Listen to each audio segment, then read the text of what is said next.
Siguro kuya, sa pinagdaanan namin ni Kim. Anong relasyon pinagdaanan namin. Unang-una,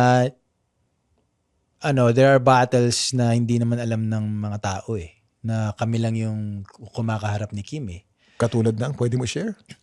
Let's say, unang-una nagsimula yung relasyon namin ng it was, tingnan natin kung saan papunta to.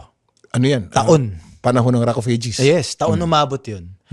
Tapos, umabot sa ang unang pagli-live-in namin, pandemic.